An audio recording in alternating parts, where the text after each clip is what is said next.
Okay, so welcome back from your break. I hope you enjoyed it. I hope it was relaxing. As we all know, we have a bit of a delay in the program, but the Blue Amphitheater is free, so we can extend it as much as we want to. So we will start with a session with the Faculty of Education, and we have a lot of students from the Faculty of Education as well. We will have one presentation, and after which we will have a panel discussion led by the head of the ELT department, Professor Emin Idrizi. At the beginning, Dr. Galip Kartal will present, but first we will have the Dean of the Faculty of Education to address the audience. Thank you so much. I forgot to mention the name of the Dean, which is Seyhan Murtazan Ibrahimi. I'm so sorry.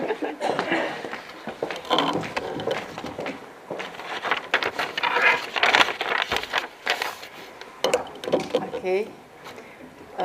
Dear colleagues, distinguished professors and administrative staff visiting us from various countries around Europe, dear students, we are very honored to host you in the premises of our university as we consider this way of academic exchange and cooperation is a milestone towards achieving greater success in the higher education.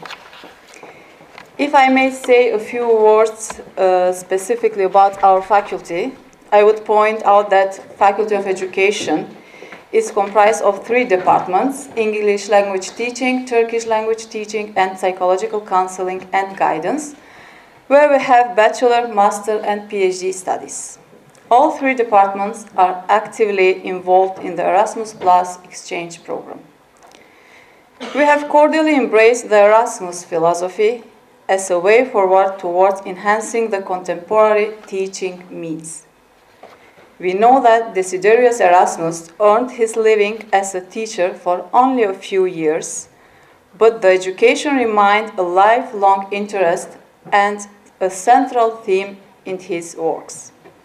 Given that, he became the symbol of the modern concept of education, in particular about the academic and student mobility and promotion of global education trends. Herewith, we as IBU family stand firmly in the support of these principles and commitments. Without further ado, I will conclude my part with extending my gratitude to the IBU International Relations Office for their diligence and hard work. And thank you very much, and let me once again wish nice and productive work. Thank you.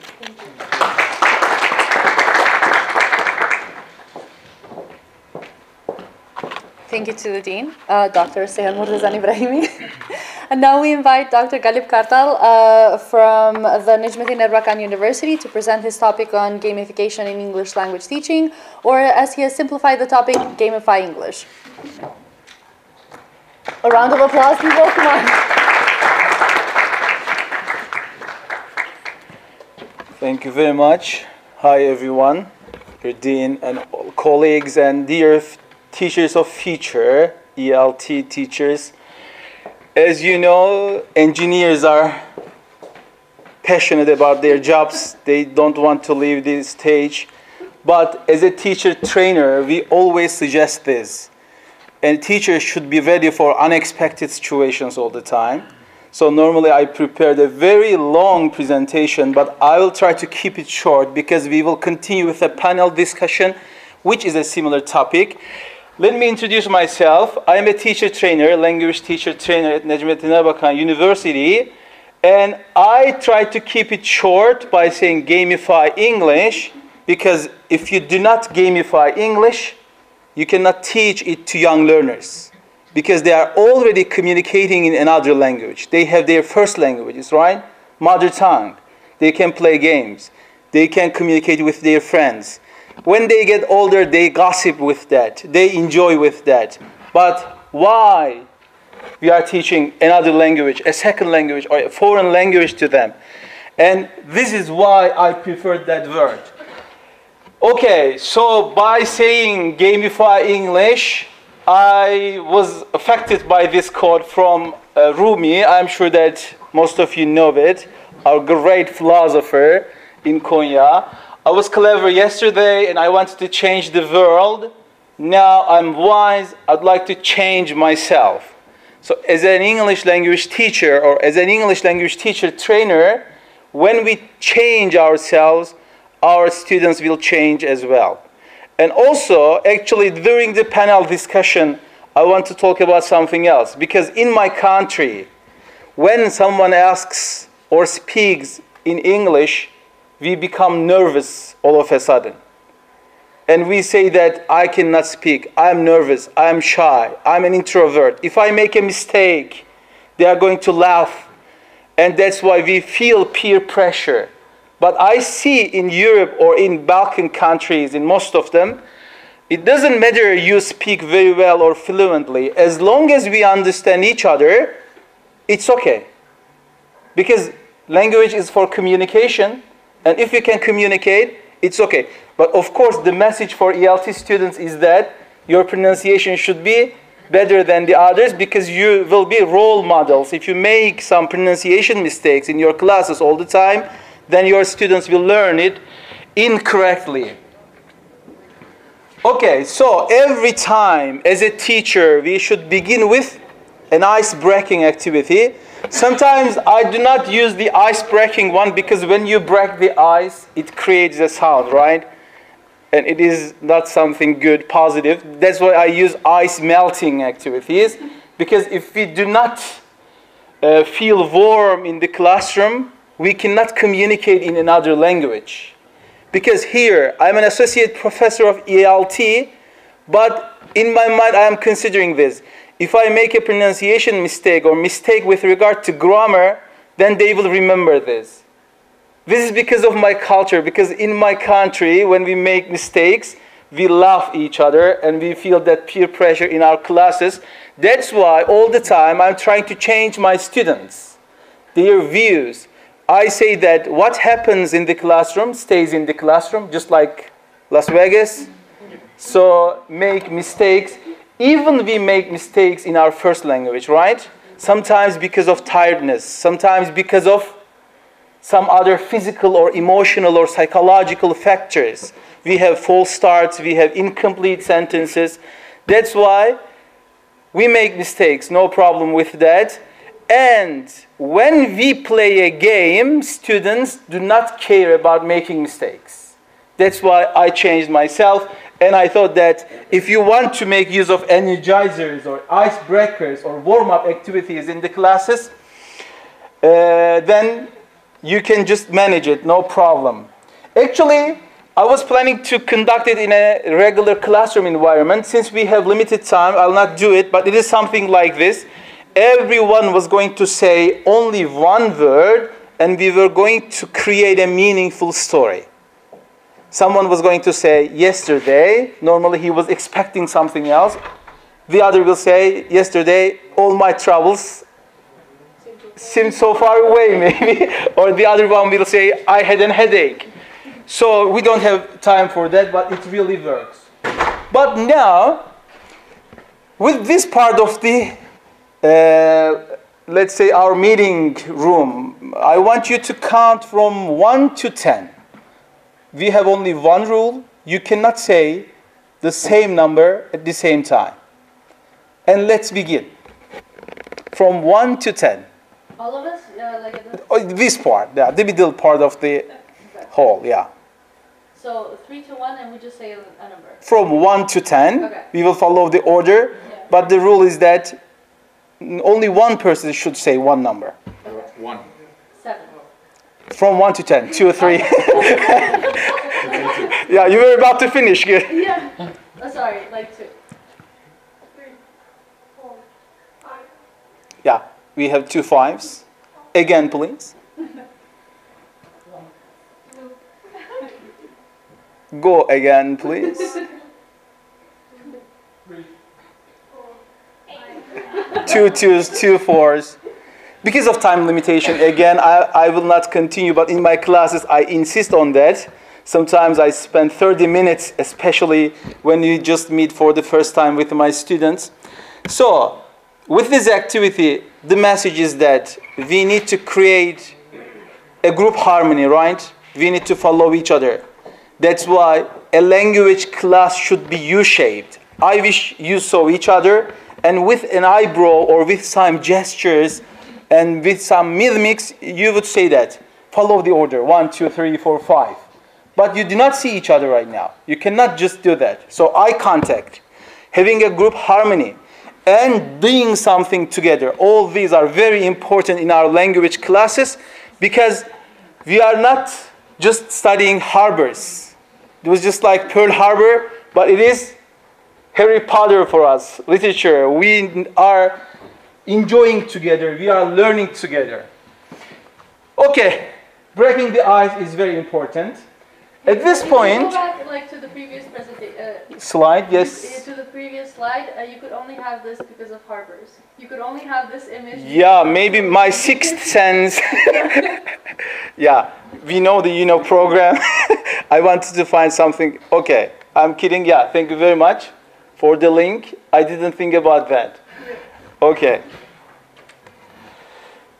So everyone, please help me and try to remember or find a game. It can be a language teaching game or doesn't matter, any game starting with your first letter. We can be very simple. My name is Galip. It starts with G. That's why I automatically remember Game of Thrones, but it's not a game. It is for real, right? So any games with your names, the first letter? It starts with A, so like any game that begins like, with like something will work.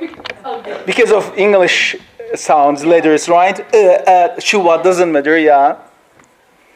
I saw a hand over there. Yes, please. Yes. My first name is Dobrinka and my word is dignity. Dignity, okay. What kind of a game is that? Your word is dignity, doesn't matter. Maybe in future, a mobile application called Dignity will be a game. Maybe we have a game, I'm not sure. Thank you very much. Yes. Yeah, servet, seek and hide from our childhood, right? Perfect. Thank you very much. Yes, please. My name is Maria, so it will be Monopoly. Monopoly, Maria, yeah. We also have Mario, that game, Super Mario. Thank you very much. So by saying gamify English, we also give this message. You can gamify almost every activity in a language class. So let's begin with the difference between an activity and a game. What makes something an activity in the classroom and what makes something a game in the classroom? This question is of course for ELT, teachers, students. Everybody in the back. Everybody in the back. Yeah. And if you want to answer, why not? Again, because of time limitations, let's say. So as long as you bring fun and as long as the word engagement is over there, no problem. It can be called as a game, okay? Because sometimes a game is an activity too. But here, of course, we need to consider some game mechanics, some other factors. Because when you come to the classroom and say, okay, kids, let's play a game. Is it something good to say in the classroom or not? Especially if you have very young learners. It is a good thing. It depends is my favorite answer. It really depends. But on what? It depends on, I would like to say it depends on the cultural factor. So the upbringing, I tend to mention this in my classes. The moment the teacher, the professor asks the students, the learners to actually provide a suggestion or provide us with something that they feel like doing, depending on the cultural belonging and backgrounds, I've had issues where the students thought that I was giving them my job. Yeah, right? Thank you very much. So including them in the level of obligation would be something that distinguishes. Yeah, I definitely agree with you because our culture of learning is very important. In my country, I also saw your classes. The teacher is the sole authority, right? Our table is different than students' desks. We are the authority, we are the boss. But normally in constructivism, in sociocultural theories, tenets, this shouldn't be the case. because it means that we are learning together. We shouldn't transfer the knowledge. It is over there. We have internet. We can Google it. Our role as a teacher is being a guide, a facilitator, teaching how to learn. That's why I'm spending most of my time on these slides instead of talking about some game mechanics, game types, importance of games. I'll also show them, but I'll really keep them really short because our aim is trying to learn something together and conduct something together to make the things better. Thank you very much. That's why in a classroom like that, when you say, let's play a game, there is a chaos. And students never focus on learning. They only focus on fun part, enjoying something. That's why we say, let's gamify it. When you gamify it, students will enjoy, no problem with that. They'll have fun, but also at the same time, they'll be learning. So this is the key point actually with that word. Okay. We can skip this one. I'm just showing my part. My name is Galip. It means victor in English. Yeah, sometimes even trying to teach some related vocabulary items with names. If you are teaching colors, use their names. If you are teaching family members, use their names, first letters. If you are teaching any other theme or any other topic from the course book or from your syllabus, just use this. So I just use this one in random. It is not focusing on a theme. Okay, so this time I want you to help me all together, not the middle part only. It is very simple again. I want you to touch something red with your nose. Touch something red with your nose. Your bag is helping you. Good. If this agenda was printed, it would work. Yeah, red. I'm not colorblind, but I'm not sure about colors. It is Bordeaux in Turkish. A kind of dark red. Okay. So, thank you very much. Then, touch something blue with your thumb. Thumb. It's... Okay. All of your badges are blue. Yeah, our chairs are... I'm skipping that one. Okay. You came prepared. Yeah. After 11 hours traveling, this is my best. Chin purple. Touch something purple with your chin. Okay. Thank you very much. So you see, another very easy and enjoyable activity to teach colors. By the way, you are not teaching colors all the time. You can say, touch something bigger than the other with your point finger. Or maybe you are teaching some not frequently used parts of the body. Instead of saying nose, ears, eyes, say elbow, use some other things like knees or the fingers with their names. So thanks for your participation. So games in ELT. By saying games, we mean that even simple things, as long as they bring fun to the classroom, are games. Can be called as games. But of course, we have different types of games. That's why we prefer the word gamify. Everything we start with leads us to discuss why, how, and what questions, of course. Here, I want to show the differences between some terms, actually, because these are used interchangeably. Game-based learning, digital game-based learning, and digital game-based language learning. The core part of the onion is digital game-based language learning for us because we are ELT students, ELT teachers and teacher trainers. But of course, the onion is important here. For example, digital game-based learning. You know, Meta is very popular nowadays. That's... How do you define Meta? By Mark Zuckerberg? A digital space of being? a digital space of being with your avatar. Yes. Thank you very much. Good definition, by the way. Thank you. Using my ELT degree, like, for a good cause. Yeah, Guy Cook. We remember him all the time. So it is a kind of a simulation, right? A virtual environment. Lie is not necessary for virtual environment because it is a virtual world. Meta. You are over there with your avatar. Your avatar can be yourself, maybe in future, a real look of yourself. Maybe a dress, maybe a zombie, doesn't matter. You are over there and you are doing most of the things. So you are conducting lots of tasks. You can do many things with your avatar. That's why gamification, playful learning, game-based learning, there are some minor differences among them. Since I'll be sharing this presentation with you, if you are interested in this, you can just check the definitions, but I don't want to spend more time. Maybe we can just elaborate them in our panel discussion or maybe after our session with your questions. So, exposure is very important. Whenever I see someone who speaks English very well in my classes, I'm asking this question, how did you learn English? And I receive this response. I played games. I love English songs. I tried to understand them. I tried to write the lyrics myself. And I tried to translate them into Turkish. And I checked my lyrics and my translation. And of course, I tried to sing.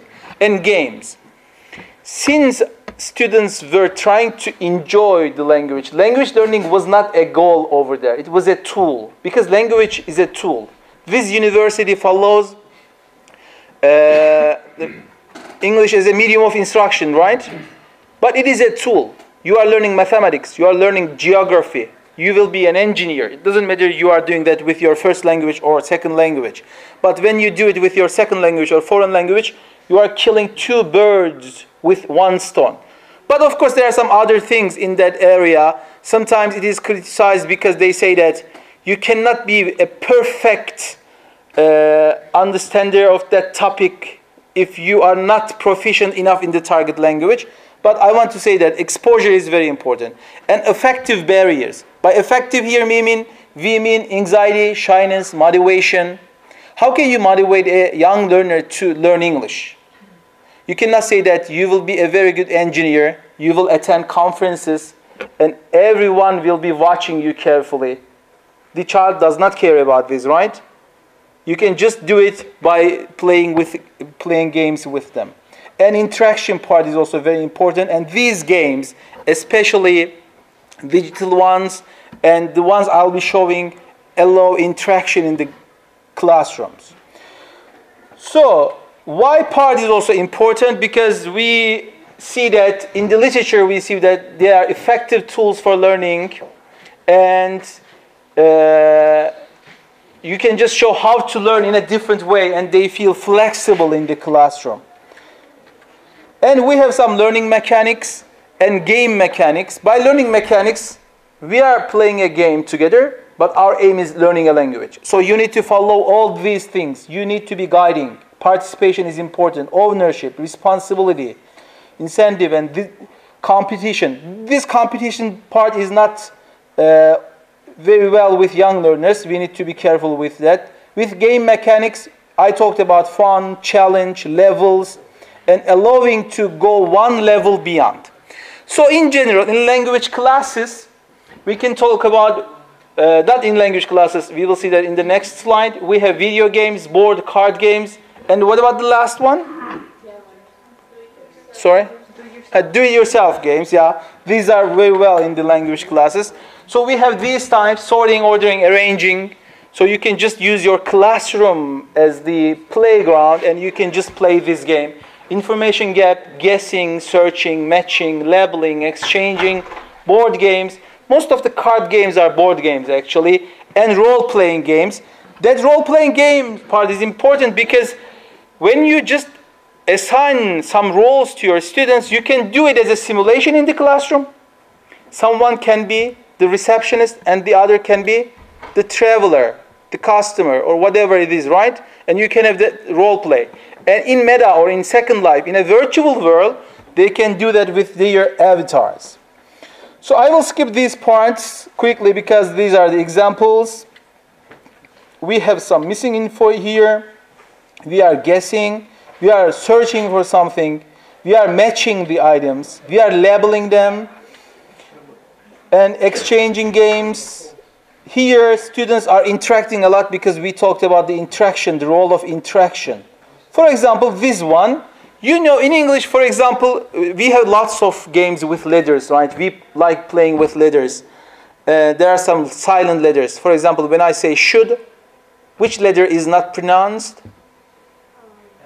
L sound is silent, right? It is not pronounced. So maybe you can just do it with a game because you know you have hangman or you have some other games, and you can explicitly show the silent letters because sometimes explicit teaching is necessary. Students here should from native speakers, from movies, from Netflix, doesn't matter, but maybe they heard it as should, or maybe an extreme example is know in my country for now. I know English, I know English.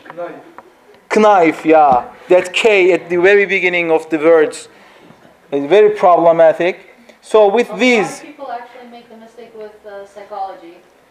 Yeah, psychology. Psychology.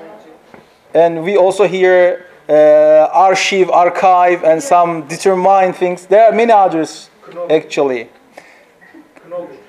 Knowledge, yeah. There is a brand in Turkey. It is Knorr. It's a soup brand. Because of that, maybe Knorr. They are confused. So, role-playing games. We can just do it in massively multiple online role-playing games. It is a long one, but simply it means that use your avatar, go to a virtual world, and do something in English. Okay. So we can talk about the ideas or some other things in our panel or later on. But here I want to talk about something I did. We use Second Life. It is also something like Meta. You can just go there with your avatar. You can use artificial augmented reality glasses. And we conducted the tasks of orientation, greetings, adventure, traveling, foods, jobs, shopping, clothes. For example, in foods, students did a role-playing on how to order something and how to serve something. I'll show some examples. Here, for example, students are there with their avatars, and a group is dining at a restaurant, and the researcher, me by the way, is watching them with his avatar. And here, they are in a shopping mall, and they are buying some vegetables. By the way, while doing that, of course, they need to use English. Here, participants were conducting a role play in music instrument shop. They were introducing some music instruments. They were actually playing some of them. And they were talking about the words like rhythm, harmony, melody, and they were just also talking about the instruments. And here they are dancing at a concert in Second Life. By the way, Second Life, as I said earlier, is a virtual world. And one group is talking at a hospital in Second Life here, a doctor and patient role play. You know, you can also do it in the classroom, but when you say you are the doctor, you are the patient, after a few minutes they are bored and they cannot continue. But imagine that you are in a hospital in Second Life and you see every detail. You see what kind of doctors we have. Even you can visit an operation room and you can learn the tools used there. It depends on your goal, actually. In a regular language class, it is not necessary. So, all in all, I wanted to say this. It is not a magic bullet, just something else that should be in a teacher's toolbox. So, a language teacher should gamify English, especially if he or she is teaching English to young learners. Thank you very much.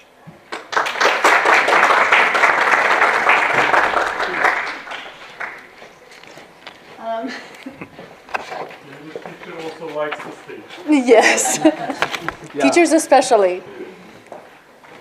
we cannot continue the debate with an engineer because they always win.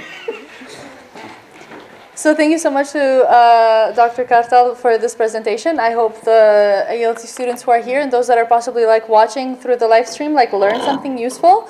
You saw his email at the end. It was like kartalgalip@gmail.com. Yes. I closed it, so that's why I repeated it. If you have any questions, you can freely contact him. So now like we in a way have finished like with the presentations. However, for this International Staff Week, we are going to begin with something new. So we are grateful to the head of the ELT department, Professor Emin Idrizi, who is going to melt the ice for us by, being the first one who will begin this. So we will have a panel discussion with the staff members that have come like within the Faculty of Education. Now, not necessarily just staff members who came here for teaching, but also those like who came here for training. And the topic of the panel is going to be technology and language teaching in the post-pandemic era. Take it away, Professor. Thank you very much. I'm very thankful to everyone being here today. Thank you for investing your time with us here in this good, incredible panel discussion.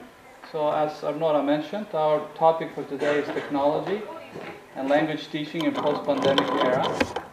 We avoided the pandemic era because we've discussed it so much. So we wanted to discuss something beyond that, the effects of that. And therefore, it was a very good opportunity for us to have our guests here to discuss this topic in different perspectives. So I'm inviting, besides Dr. Galip Kartal, I'm inviting Mr. Adnan Hasanovic from University of Novi Pazar, please. And also I'm inviting Mr. Zahid Al-Rashid from Ibn Khaldun University. Okay, so this panel discussion will be in a way that it's going to be around 5 to 8 minutes. Everyone will give their perspective of this topic.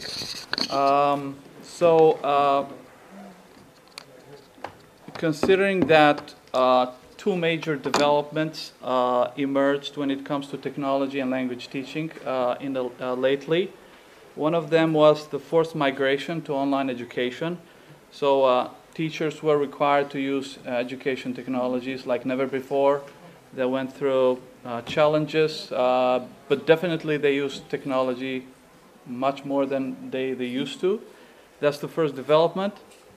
The second major development was the investments in education technologies.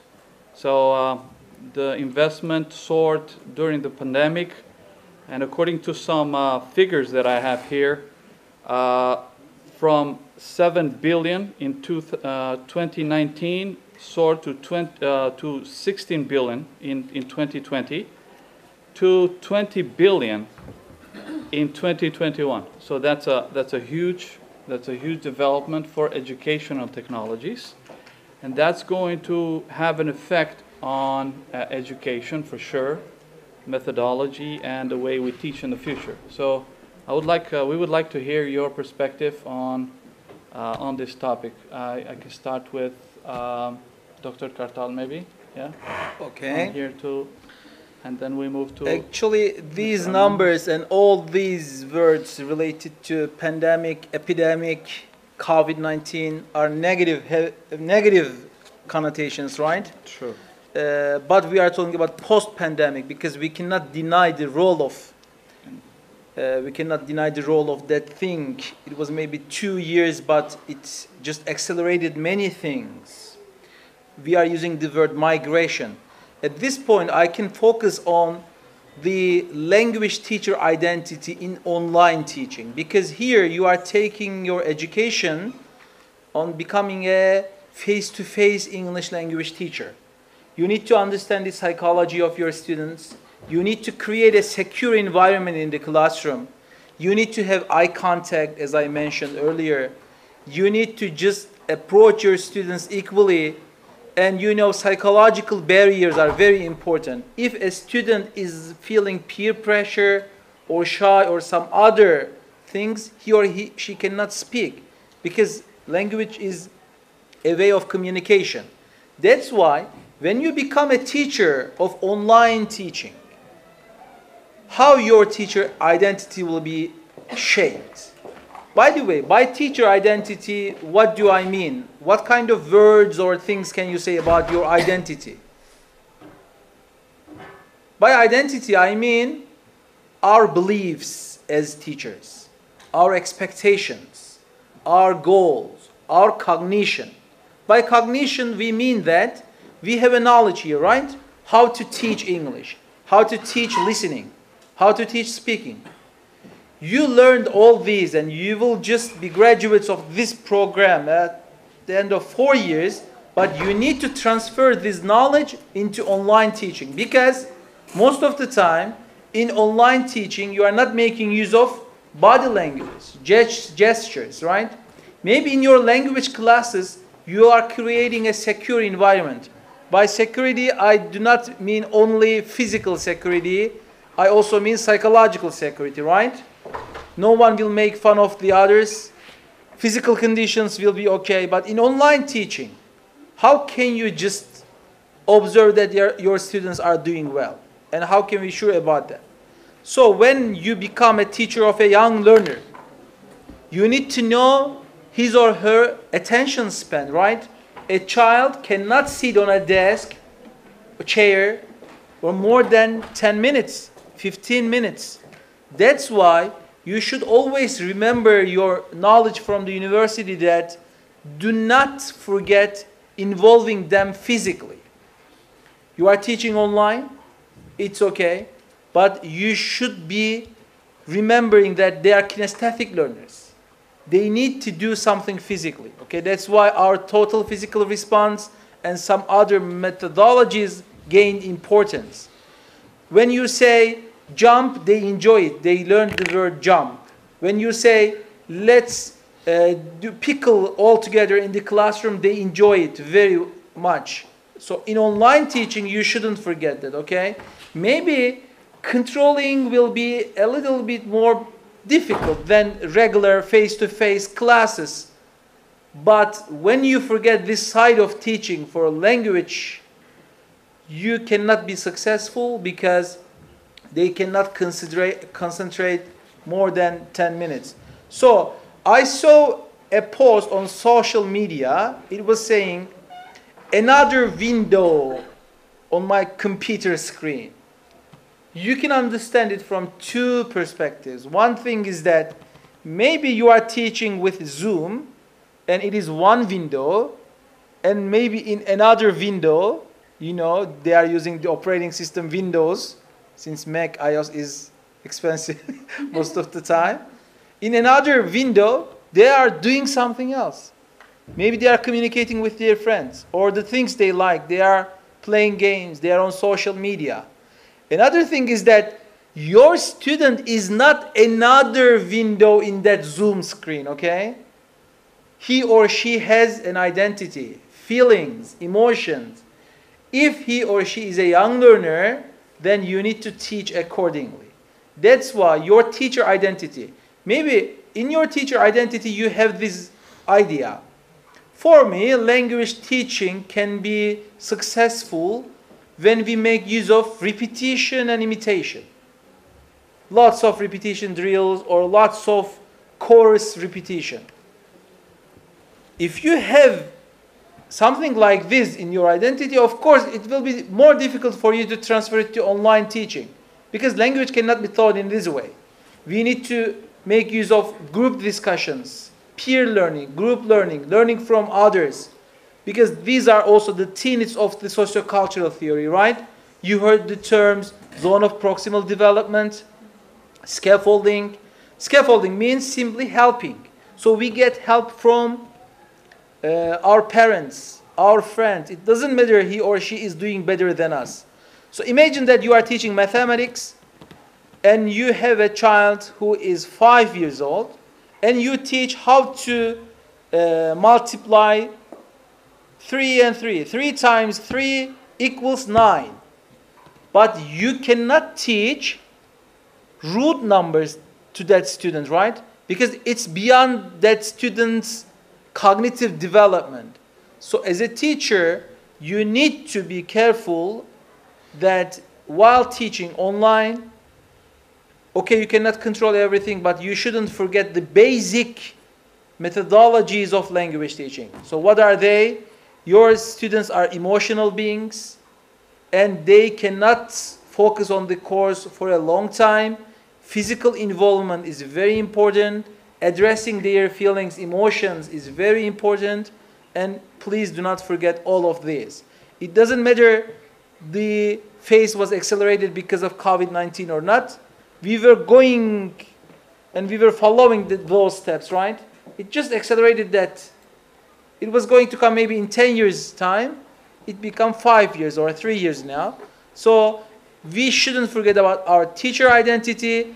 And our teacher identity was affected by our professors, our previous teachers. Because sometimes we had role models and sometimes we said this: I'll not be a teacher like him or her. He or she is very bad. This is also a kind of being a role model. You are saying that I'll be different. So your teacher identity, whatever you believe, should be transferred into online teaching. And in online teaching, there is a great potential in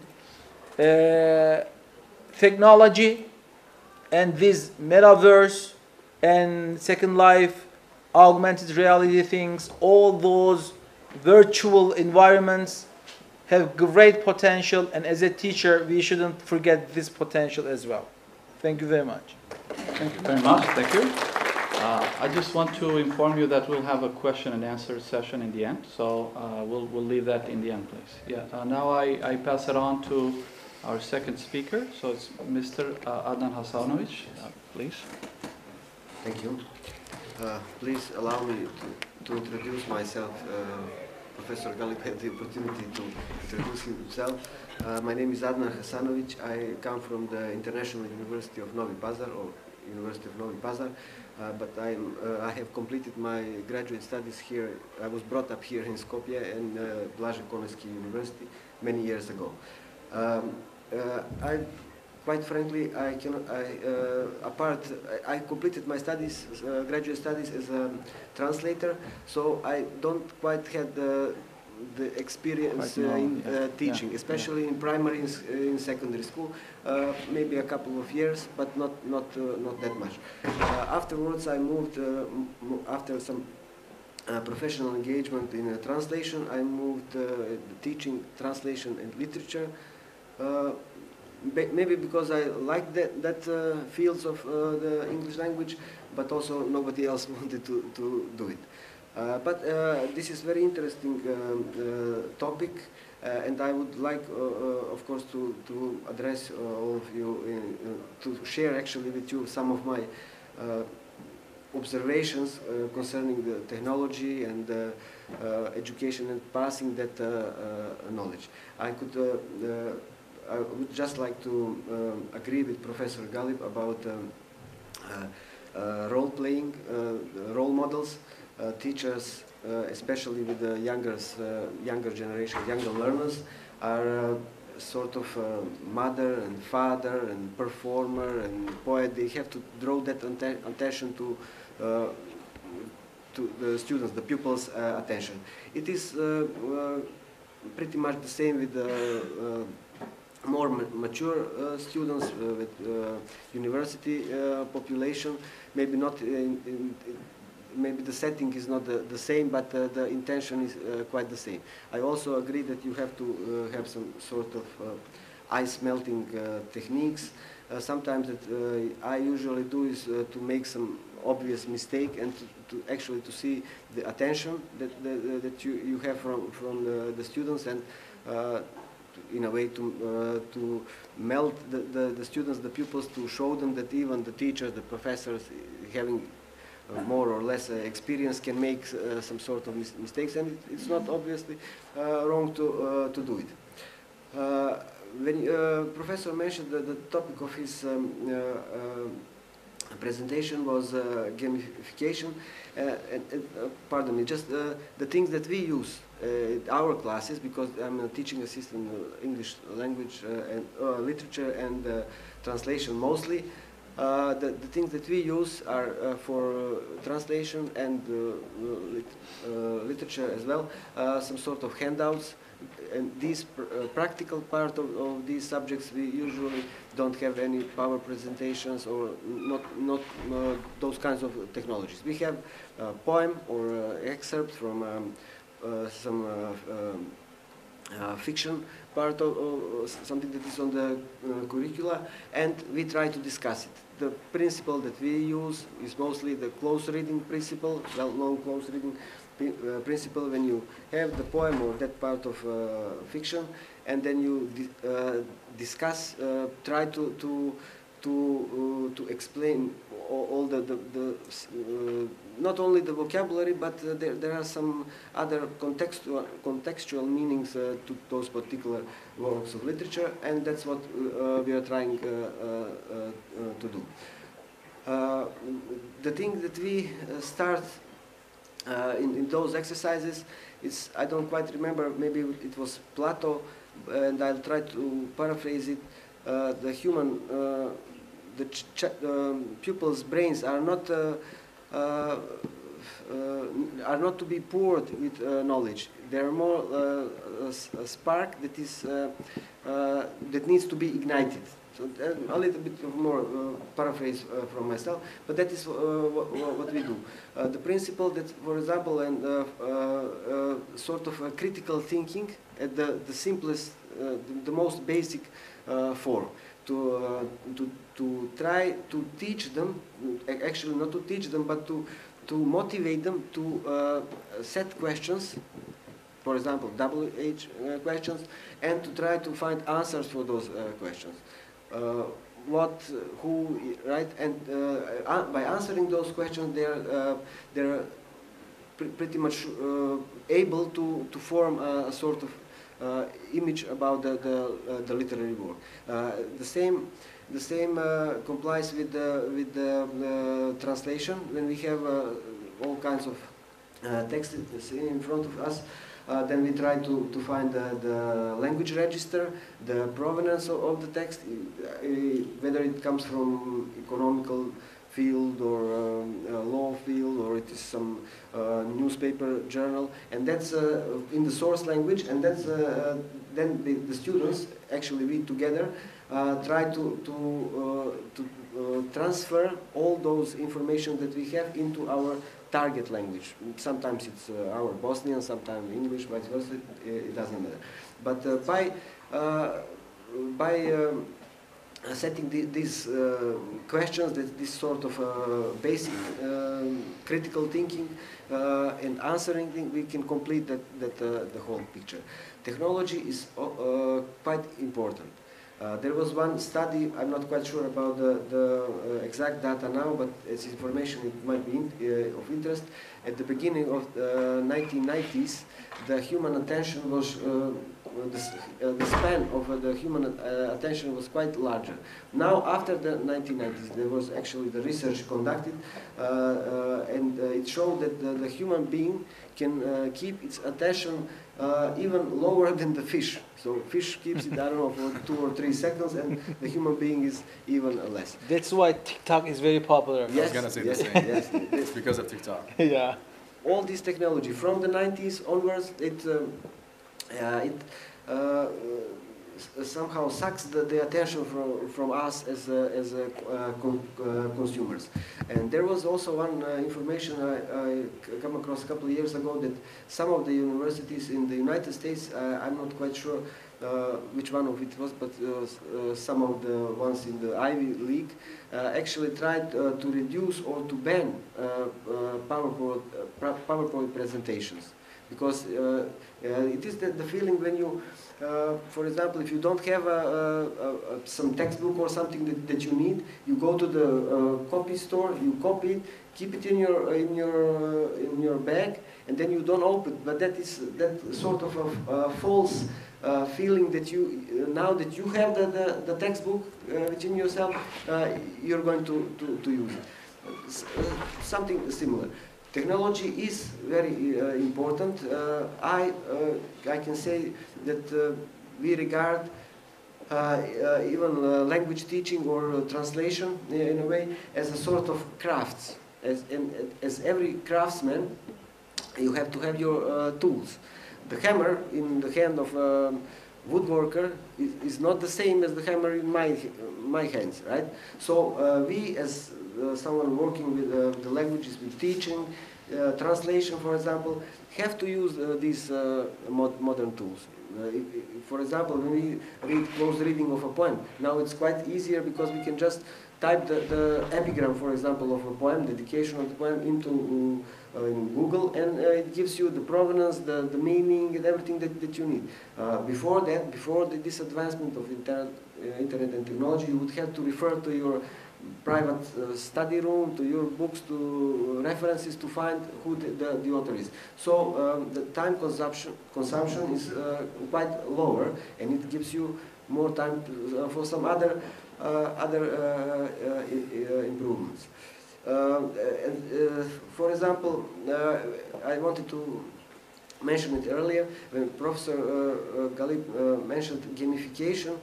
Maybe the first thing that to most of the people would come is the most frequent use of this word. But what we do in classes, and that's what we strive to urge our students to do, to search in the depths of the vocabulary of the words, etc., etc. And then, for example, if we would have a word like this game, we would go to the second meaning, maybe second or third, the origin, the etymology of the word, which has completely different meaning than it has today as game, as a sport, as a soccer, or something like that. We would search, for example, for the meaning that it has the part of the animal world, like wild animals, etc., etc. So that's what we try to do to go, but that's literature, that's poetry, that's translation, that's fiction, and it does not have a standard maybe meaning of the languages. So in a way, I would like to conclude that technology is also, we cannot live without that artificial intelligence. Even now you have Google and Google Translator, but you have some other computer-aided tools, different, more professional, and it abbreviates the time of something to be translated, maybe not for us as professionals working with the language, but for the common people. It makes lives easier. That's something that we have to admit. But we as professionals, as I mentioned before, should, and that's what we tell the students, to pay attention, and with the tool, as in the example I mentioned, the tool in my hands and the Google Translator in the hands of students, for example, or pupils, people trying to learn language, is not the same as in the hands of the professional. One obvious example is if you have a sentence and you want to translate it, and it says, may I join something like, or something like that. Maybe the first thing that Google Translator is going to show you is may, not as a modal verb, but as a may the month. Right? And it's going to translate it as such. So that is one obvious, common maybe example referring to this point of mine. And the other thing that we are trying to do on our classes is maybe to focus more on I think also Professor David mentioned something about vocabulary. I don't know any other way apart from learning vocabulary of a language but the mechanical way. By repetition, the game helps, of course, but it's only a means to an end. So the mechanical way, not only in foreign language, but even in our mother tongues. Even now, I, for example, have, if I read some book from native authors, from my native language, you come across a word or a phrase or something that is interesting, you write it down in small dictionary or something like that, and you try to write down the context of it. It's the same with the foreign language. Although it might look something tiresome, boring for the student, especially in primary schools, to have those small dictionaries, but I think the most successful way is this mechanical way, by reading, right? And building your vocabulary base. Technology, of course, can help you, because online you have multitude of languages, descriptive languages, and languages in your own, dictionaries in your own language, and you can easily, more quickly find what you're actually looking, the meaning or the context or something else concerned. So the bottom line, technology helps quite a lot, but it is as a tool, should be used precautiously. Just another example, quite often it happens to me, some of my colleagues from other departments tell me, can you please read this scientific paper, someone has translated it before, just to make some correction to see if it's okay. And when you go through it, when you look at it, you see that it's just that they put it on Google Translator or some other computer-aided tool, and of course it has some mistakes, because the machine cannot comprehend the mental image, the context, and everything. And what is my response? I myself can put it in Google. Just don't do it. I don't like working like that. So it is important, but it should be used precautiously. And what we actually should be doing, because I don't know in Macedonia nowadays the situation, but for example in Serbia, our students have very, secondary school students have very low passing on the PISA test, because they are not able to implement the knowledge they have functionally in real life. And that's what we should strive, maybe like some other, maybe Finland or some other countries, to try to the knowledge that we have, to transfer it to the student, but to use it in a more functional way. Thank you. Yeah. Thank you very much. Thank you for your insightful speech. Thank you.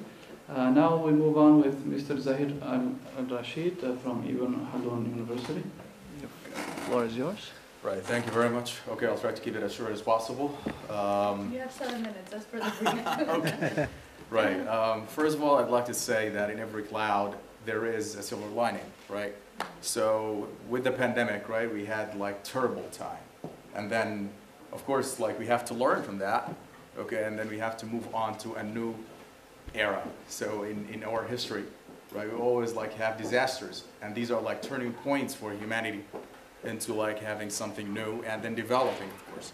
So the pandemic was like, of course, no doubt was bad, but of course we learned from that and then we developed with this. I'm a big fan of online learning and teaching because we hear a lot about people learning a language on YouTube only. Never, ever, they have been to class, as you have mentioned before, right? Or through like songs. I always tell my students, you do not need me, okay? So, and then like I'm being serious. Like you do not need an English teacher. Sorry, English teachers, I know that this is not good news for you, okay? But yeah, I mean, in the future, we will not have English teachers, I'm afraid. I believe, right? Let me ask you this question. Before the pandemic, you had this question. Would you go to a doctor who's graduated from an online university or a face-to-face university? Like 100% of the people would say, of course, face-to-face university, right? I would never go to a doctor who's graduated from an online university. Why would I? But then you ask this question as well. Would you go to an English class, okay, face-to-face or online? Also, like you would have like a very small percentage of people who would say, I'd go online. But after the pandemic, or during the pandemic even, that was a de facto, right? And then everybody had to go online, right? And then we saw a lot of examples with all professions. People would go online. People did sport online. People composed music online, right? And then, of course, language is no exception. And with language, it's actually easier and more, let's say, efficient, okay, to use online education, I'd say. I live in Istanbul, And you have no idea what that means commuting in such a huge cosmopolitan city. Like you need like at least 1 hour to get from A to B, okay? And then it's super difficult. Not only that, it's also bringing people from all over the world, and then you can have international students. We always like, it's best to have international students in language teaching and education, because people will not use their L1, right? And then they will be forced to use their second language, which is in our case English, or any other language like they're learning. We've heard examples also of operations, even by doctors, being conducted online, right? So I think the problem is not with technology. The problem is that we're still developing technology. So it's not that some people say that, okay, we're having problems, we're having this and that, like people need to see each other, they need to communicate face to face, as I said, like gamification, right? Or moving around. I have a friend who's teaching first graders online. Okay, he did that online during the pandemic. The students were crazy about that teacher. The teacher, okay, here we go. The teacher never, ever showed on the screen. Okay, so how can you imagine? How do you imagine the teacher did that? Okay, it was on Zoom. Okay, the teacher never showed on screen. But of course, like kept the students always engaged. And the students always wanted to see that teacher. Okay, never saw the teacher. You know what he did? He used a doll instead. Using a doll on the screen, okay? So that the students were watching cartoon, right? They were not learning English, okay? So they were like super involved in that. So it's how you use technology. It's not about technology, all right? And then you can have like students, as I said, from all over the world, and you don't have to have students like move all the way from their countries to another country only to learn a language. I'd say like this is a big mistake that humanity is making, because you think about the money that you're spending. Think about the time that you're spending, wasting time and money, commuting from one place to another only to learn the language. You can do it on your own, right? We have technology. This is what's technology for. I don't want to make it long for you, okay, ladies and gentlemen. Thank you for listening, okay, and I think it's time for questions. Yeah, I'll Thank you. Yeah. Thank you very much. Thank you for your insightful speech. Now I'm going to actually abuse my position as a moderator to provide some of my thoughts. Blue amp is available. Yes, exactly. So considering these two major developments, the EdTech investments and the online teaching, I would like to point out at some possible effects of technology in language teaching in the future. The first one that I want to point out is that definitely technology is changing the way knowledge is acquired. Similar to what we know of global world, or the world as a global village, I think we're entering a phase in which we're in a global classroom.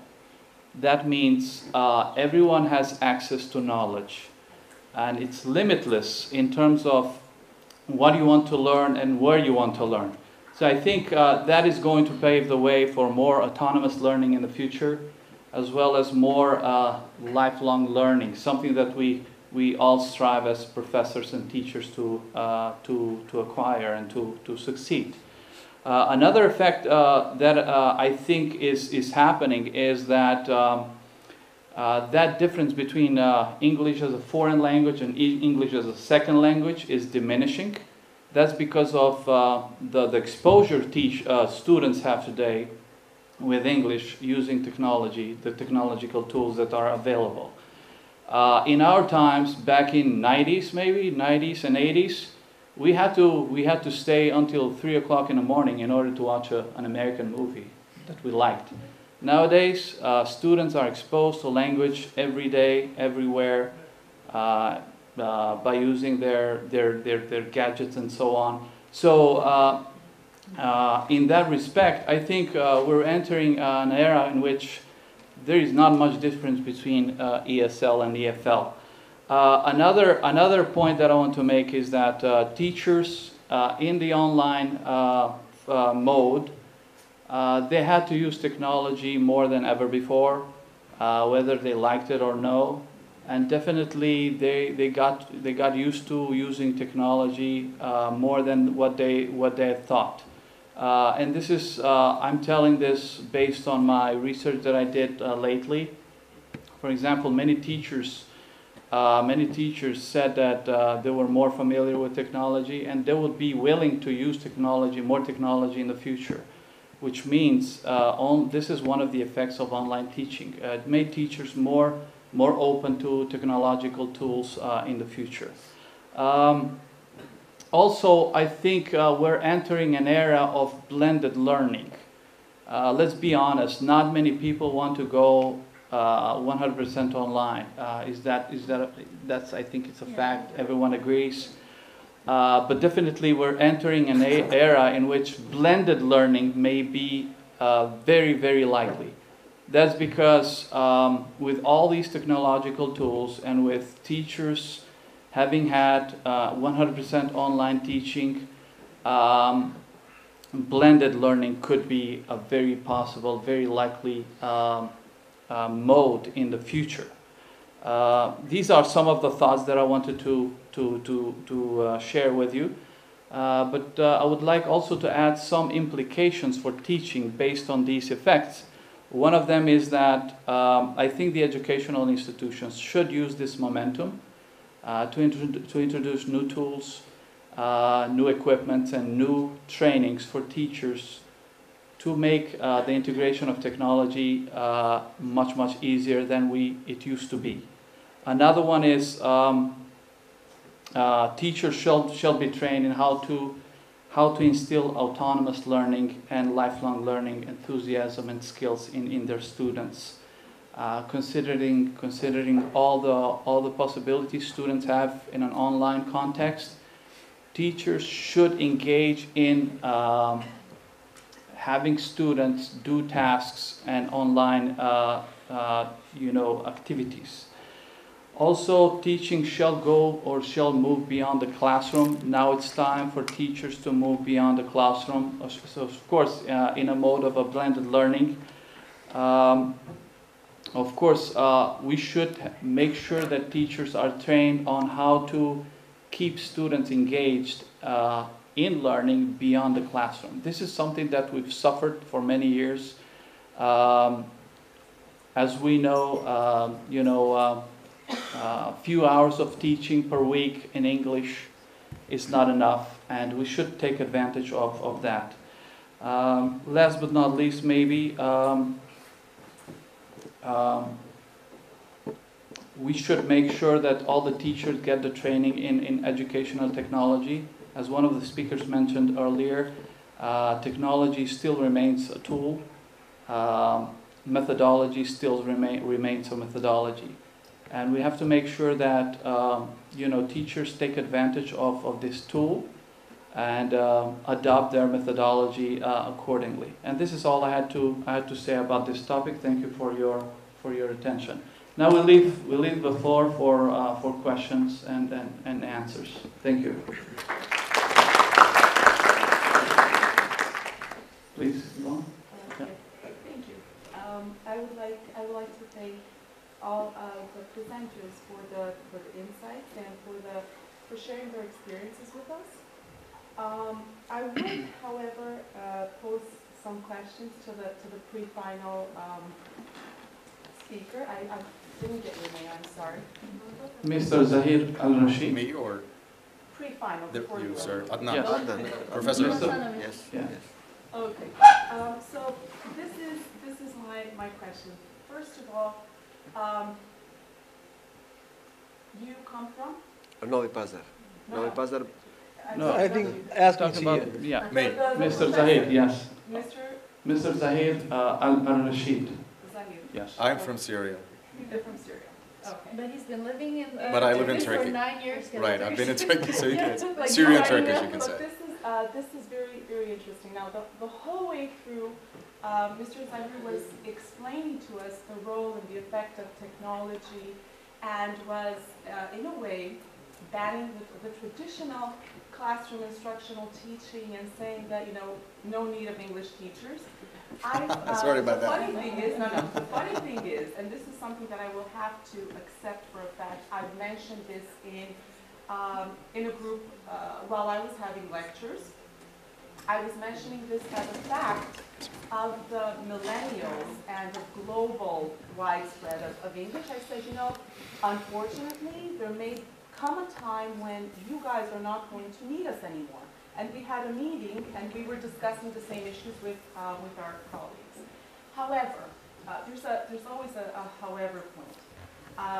Now, very interesting is the fact that you yourself are not an American. No, I'm not. Nor are you someone coming from England, but your pronunciation, your accent, your speech is more than native-like proficiency. Thank This you. is something that I noticed. How did you get there? Did you? All right. I was not expecting this question. No, this is something that I've been taking notes. Without So teachers. I mean, for a non-native person, the DFL, ESL challenge is very, very crucial, right? And you said no need to go places, but we still say that if not in the classroom, our students should have the possibility to go study, live, or even travel abroad. Why? Because technology does not seem to be enough. Do you agree with this? And I'm sorry for pinpointing, but No, that's it's fine. like, how do we get there if we don't actually see the world, if we don't actually attend the classes and see these teachers teach? For me, honestly, I am so glad to be back to classes because it wasn't teaching. I see. What we actually did for like a year and a half or two, it wasn't teaching. Let's be honest. You know, the students, I mean, they were, I didn't even know what they were doing while I was trying to give them information. And I take back the word, because when I said that you would not be needing us, it was before the COVID situation. I take back my statement. Right. Teachers, ELT teachers, or the traditional classroom settings, according to me, of course, will always be a necessity, even though there might be improvement in the way that young children are getting the accent, right? They're listening, the listening skills have changed, their circumstances have changed. But I still remain with the same question: how did you get there? And did you attend traditional classes? Right, okay. So I always have this question, actually. How did you get that? Like, how did you master the language? I've never been in a native language country, ever in my life. I've never been to America, never been to England. I'm Syrian, so, okay. But it's actually all about exposure, right? It's all about passion, I have to say. Okay, so passion is the word. Passion is the answer for your question. Exposure. I studied also phonetics, phonology. I was passionate about it, right? So you have the same letter in every language. So let's say the letter R, for example, or the letter L. So my first language is Arabic. So when I was studying these phonemes and these sounds, I realized that the sound R is not the same in Arabic and in English. It's not the same. It's not the same, the letter L, the sound L is not the same. So we're talking about sounds here. We're not talking about letters. So you have to study the sounds actually. And you have to train your ear. You have to be a good, I don't know, imitator of the people that you're listening to. So take a role model, an actor, an actress, a singer, whatever, and keep copying them. Even if it seems fake at the beginning, okay? So fake it until you... Exactly, right? Then Okay. George Clooney, who is speaking right now. I know. Will Smith. Appreciate your joke. So after some time, it's you, okay? It's you, and then this is your nature, and then you're not imitating anybody else. So, speaking again about this like traditional classroom and technology, I'm afraid I have bad news for you because it's not only about language teaching, it's also about technology itself. So in 10, 20, 50, 100 years from now, I see devices that can be implemented in humans' bodies that can translate the languages. So humans will be speaking all the languages in the world using technology. So, sorry, like English language teaching is a dying profession, okay? In my opinion. We're all getting fired. In my humble Don't opinion. say that in front of the dean. We're all getting fired. I know, tomorrow. okay, like, yeah, I mean, they're still like teaching other subjects, but I'm talking about only But I have an languages. objection at this point. Actually, in language classes, we are not only teaching a language, we are teaching a culture. We are teaching how to talk to a boyfriend, girlfriend, to different gender, how to face someone Don't you get that with on an Netflix? eyebrow. Yeah, really, we are Don't you doing get that that. on YouTube? Don't you see that? You see that, but its effects are... No, actually, you said medicine faculty and education faculty. Then I can watch YouTube videos. I can be very passionate. And I can learn how to conduct an operation. I can be an engineer by watching lots of YouTube videos. If Sir, I this spend is- 18 This hours... is happening. This is happening. This is happening. But the thing is that we are living in a society. And language is used in a society. And then people should be together. Of course, I agree with you. In future, the roles of teachers will change. Absolutely. But teachers and doctors and engineers, They will not diminish. No, they they will not disappear. Okay, let's say they will transform. By Will the way, transform, yes, They will definitely. transform. As I said, for example, teachers should be able to move to a blended learning environment. Yeah. They cannot stay in by the traditional, way, in traditional mode. Right. Yeah, that's one of the effects maybe. we are limiting the word teacher. Our professor is also a teacher. He's teaching his engineering students. All professors in all departments and all mothers, fathers. Maybe the word teacher is too general. Of course. That's yeah. why we have a problem. But the profession teacher, I think, will not disappear. Hopefully. Hopefully, right? Okay. But it is not my hopefully, I believe. Right. Or Professor, I mean, we have to include artificial intelligence in our curricula. Yeah. Yeah. True. Yes, please. So I really enjoyed your speech. Thank you. I wanted to say that by the end of the day, human beings are social creatures, and they can adjust into the online system and the in-person system as well. So they are, the nature of human beings is works like that. And I totally agree that it should be online as an option, but also it should be, the in-person version should be an option as well, so people could choose, because the online option gives so many opportunities, even for people that have like physical disabilities. For example, the teacher who cannot adjust to the mobile version of teaching, maybe the online version would be way more preferable for that person. Also, as you said, for the adjustment of people to know every language in the world, I think that that will happen.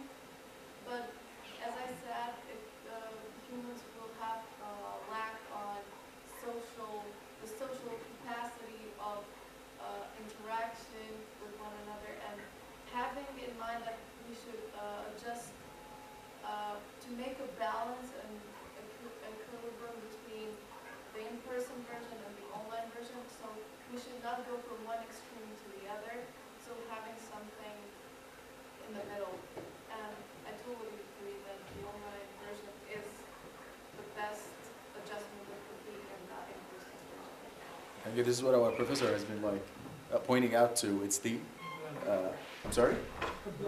Exactly. It's the blended learning here that we have is the middle ground between me and you here. right? I guess that not fully online, not fully face-to-face, maybe so blended, saves a lot of energy, Yeah. really. Well, let's not ignore that social interaction part in language teaching and learning. That's something that people need and striving today. Absolutely, totally. Every parent is actually complaining nowadays that their children do not interact with other people.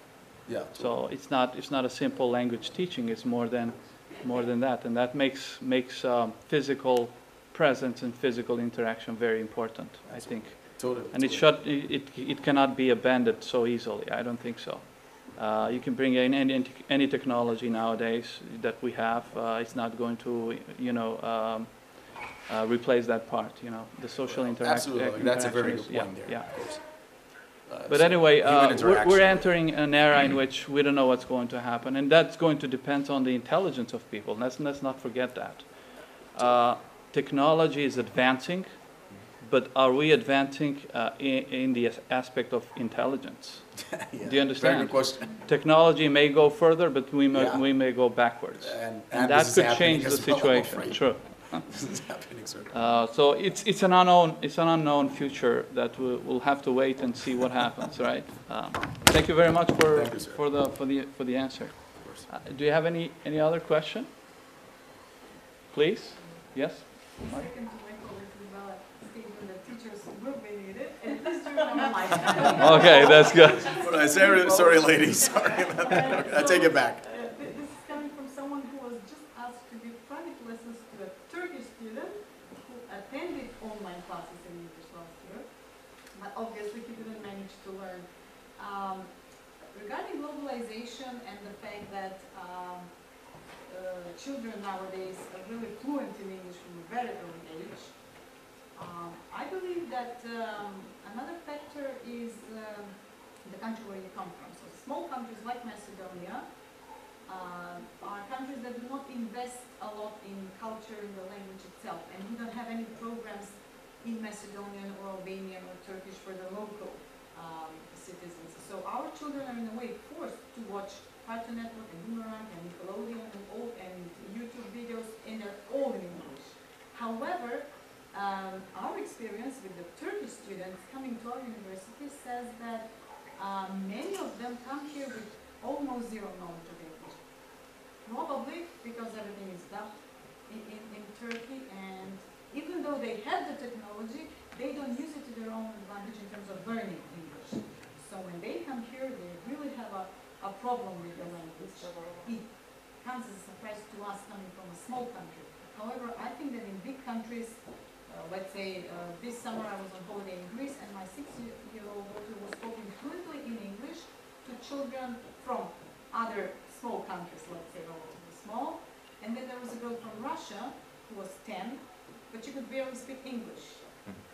All because of the same reasons like in Turkey. I guess they have children programs in Russian or Turkish or any other language. And my question is, because you said that now you're teaching in Istanbul? Yes, I am. Right? So, okay, Istanbul is, let's say, a big city, and probably those coming from smaller towns or villages in Turkey are not that much exposed to English. But what is your general experience of, this goes for the other, Mr. Regali, he's also from Turkey. This question, what is your experience with Turkish children nowadays in general? Are they more fluent than, let's say, 18, 19-year-olds?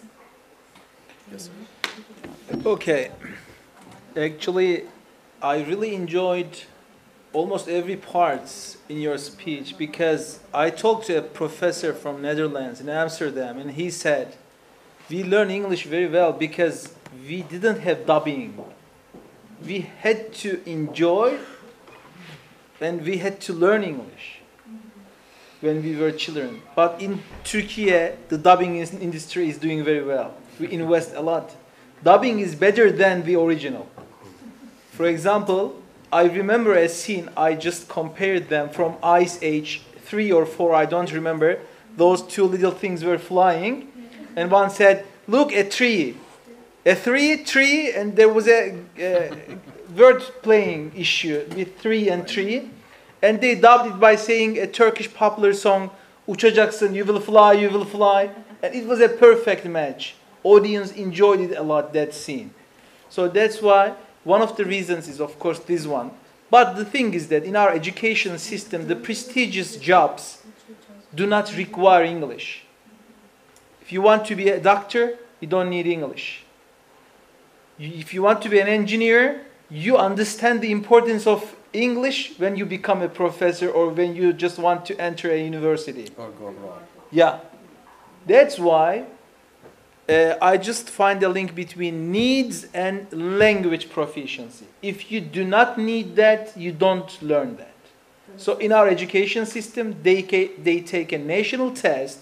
In that test, they see questions from mathematics, Turkish, social sciences, history, geography, blah, blah. But English is not assessed, and that's why they do not need to learn it. And in literature, you know, it says, if you do not assess something, you cannot teach it. That's the problem in Turkey, actually. But of course, I cannot talk about the whole country. Our population is 85, and now maybe 160 million with immigrants, refugees. I can say that the things are changing, of course, with technology. Most of my fluent students are telling this story. I learned while playing games and some other things they enjoyed. When they enjoy it, they learn it. But in general, this is the problem. We do not need English because we do not travel to Europe. They don't need to use English to buy something, to sell something. But a child in selling something on a beach uses language very well. But maybe it is limited to 100 words. This is my observation, actually. But I also conducted a study on that. Because in Turkey, we also have I can understand, but I cannot speak syndrome. This is also matched to being a perfectionist. Because I attend some Erasmus meetings. I see someone from another country. He or she is not very fluent, but I do not pay attention to fluency, by the way. If you are not an English teacher, as long as we understand each other, no problem. And my students or my colleagues from Turkey cannot start the conversation and they say, I cannot speak, I feel nervous. This is also something related to culture, I guess. Thank you very much. Yes, sir. Okay, so this is from the perspective of a local. Okay, now I'll speak from the perspective of a foreigner. So again, like when I first came to Turkey 9 years ago, I was shocked that like Istanbul, this big city, people did not speak English. I went to the bank, people did not speak English to me. At the airport, barely, right? Later, I realized that first, maybe the need, probably that you talked about. Another thing is pride. Yeah. Yeah, so people are proud of their language, okay? So why should I learn another language? And there is this phrase, burası Türk, right? There is no exit here. So here is Turkey, you have to speak Turkish. Okay, like I respect that, but the notion of learning another language is not there, okay? So it's whether I need it or not. It's not about like learning another language. It's like you don't have to need the language to learn the language. So if you go to Germany, for example, you go to the Netherlands, you go to Sweden, you go to these countries, learning a second language is just like something taken for granted.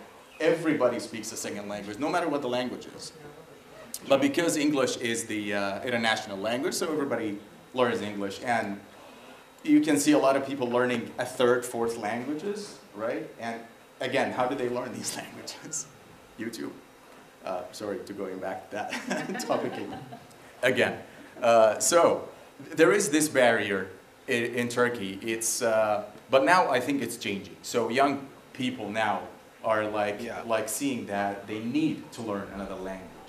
Globalization, okay, is playing a big role here.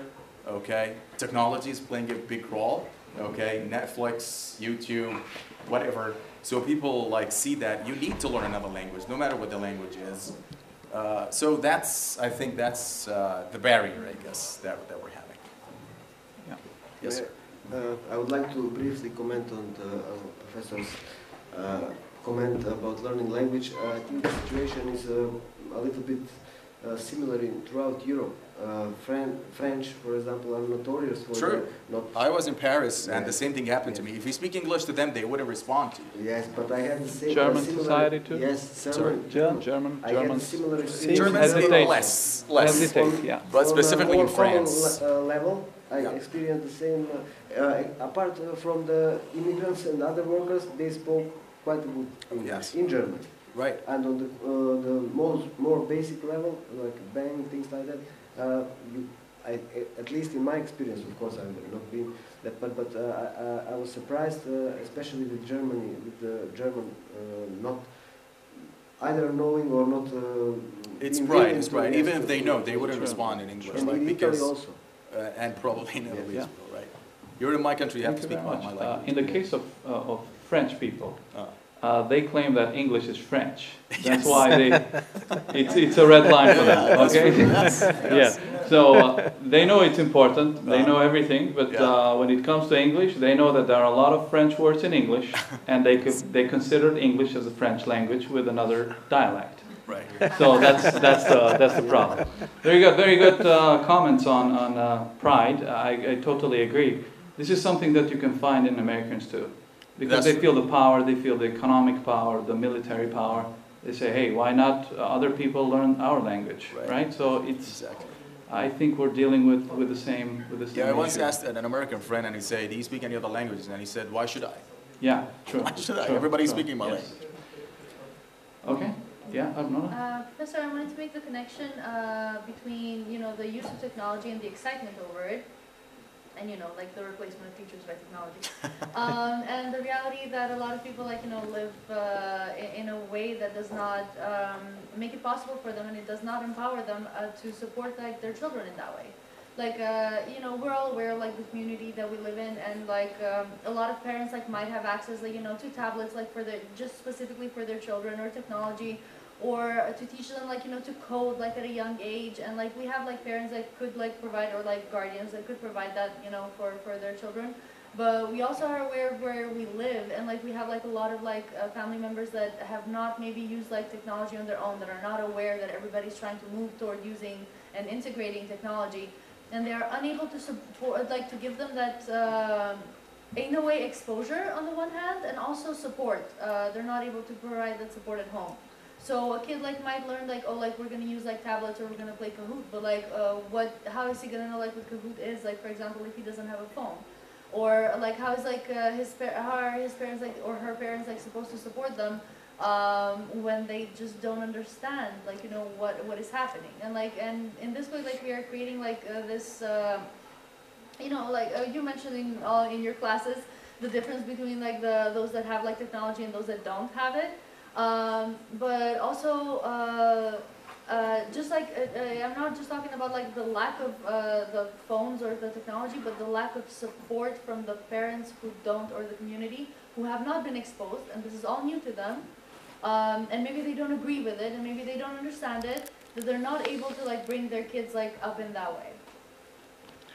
True. I mean, traditional families usually are the ones who try to, try to avoid technology as much as possible, and this is happening in their children and so on. But I think that is changing with the new generations.